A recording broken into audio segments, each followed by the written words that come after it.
welcome to Everyday Cooking with Ann Sigurd, where I'll show you how easy it is to make delicious, nutritious food on a budget, step by step, from scratch. You'll find the full recipe on today's video and the link to my cookbook in the description below. If you'll subscribe to my channel, I will become your personal cooking coach. In today's video, we are going to be making Lawry's coconut banana cream pie.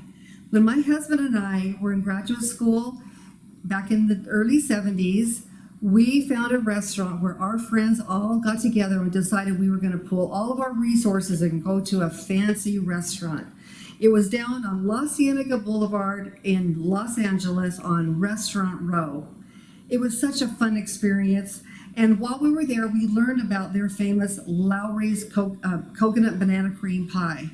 Now, I don't remember how I got the recipe, but somehow I did. And honestly, this is another one of my pies that has won first place in pie contests. So it's worth a little bit of the effort to learn how to make this pie today. It will become one of your favorites too. Ingredients for our pie will be a heavy whipping cream, that will be the topping, coconut, eggs, cornstarch, sugar and flour and salt, pure vanilla, bananas, butter, and half and half cream. You'll need to make this pie is a glass measuring cup for the half and half cream, a wire whisk, a bowl about this size. You'll also need to have a pie plate. This recipe calls for a 10-inch pie plate. I don't even own a 10-inch pie plate. So I just use a 9-inch glass pie plate, and that will do just fine. You just won't be putting the whole filling in. And you'll also be making butter in a pan. First step of this pie is to make the coconut pie crust. This is probably one of the simplest pie crusts that you can make. And so I'm going to show you how to make that now by melting some butter in a skillet. So this is almost melted right now, and it's a half a cube of unsalted butter. I'm going to turn this on high at first, but then I'm going to turn it down to about medium. The trick to this is you do not want to get the coconut too brown, but right now I'm adding 2.5 cups of shredded coconut. You can use shredded or flake coconut, either one. And I'm going to mix it all into the butter. And that's it. This is going to be the crust as soon as it browns up a little bit. And barely toast. You have to watch this and stir this the whole time so that it doesn't get too brown. Then we're going to be putting it in our pie plate. And you don't need to add anything to the pie plate because there's plenty of butter in the crust, so it will not stick to the bottom when you release the pie, when you cut the pie to serve. I've been sautéing this constantly for about 5 minutes, and you can see it's beginning to get brown. And we have to just be very careful right now that it doesn't burn. So that's the main thing you have to worry about. So it's almost finished. We're just going to give it another, we can't keep it in the same spot at the same time. We are having this still on medium-low right now so that it doesn't burn. And basically you're having toasted coconut. Yum. Okay, I'm turning off the stove at this point, and I'm going to take out at least a half a cup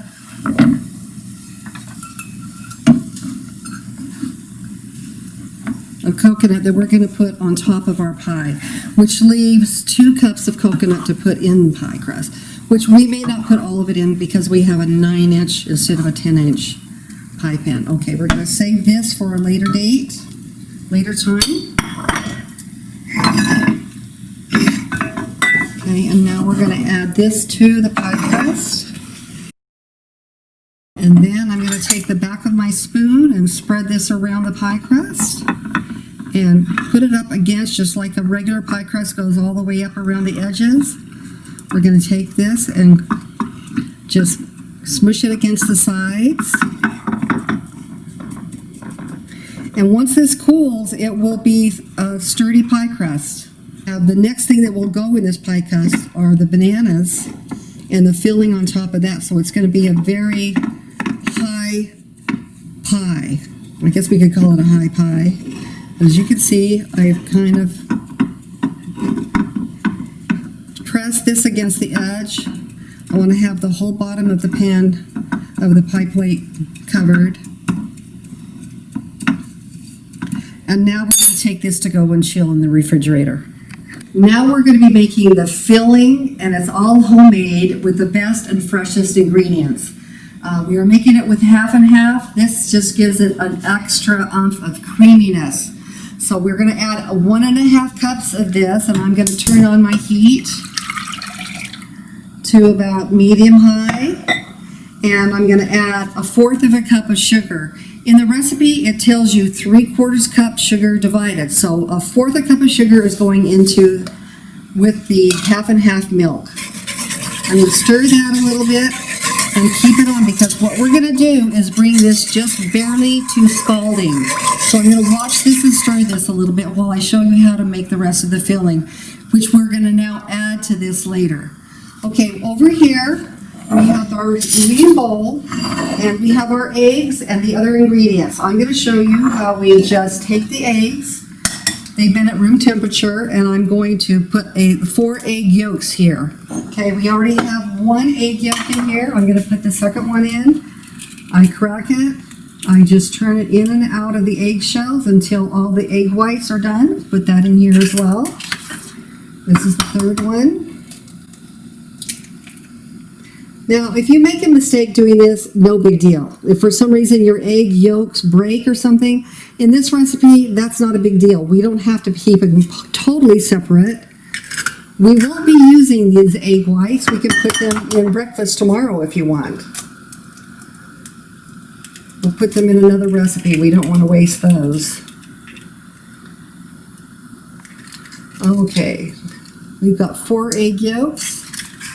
And here's where we're going to add the other 1.5 cups of half and half milk and cream. We're going to whisk these eggs and milk together. And this is how you make authentic vanilla cream. Those egg yolks make this whole filling just incredibly rich. Okay, at this point we are going to add 1/4 teaspoon salt. We're going to add the rest of the 1/2 cup of sugar. We're going to add cornstarch and some flour.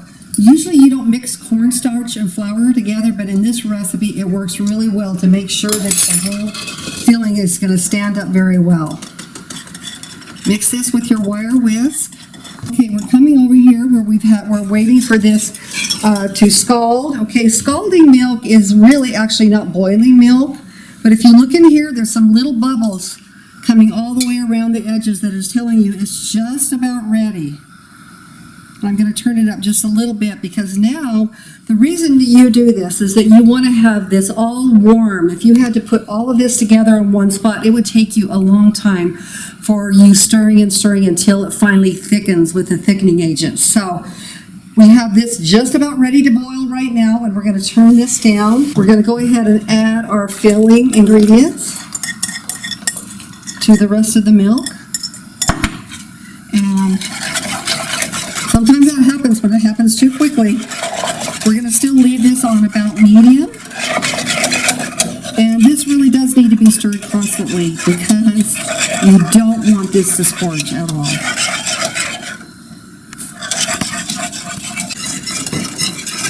Okay, I've been constantly stirring, and I can feel that it's starting to thicken and probably come to a boil soon. So you'll see what it looks like when it's nice and thick and creamy. It might be a little lumpy at first, but we will smooth that out immediately.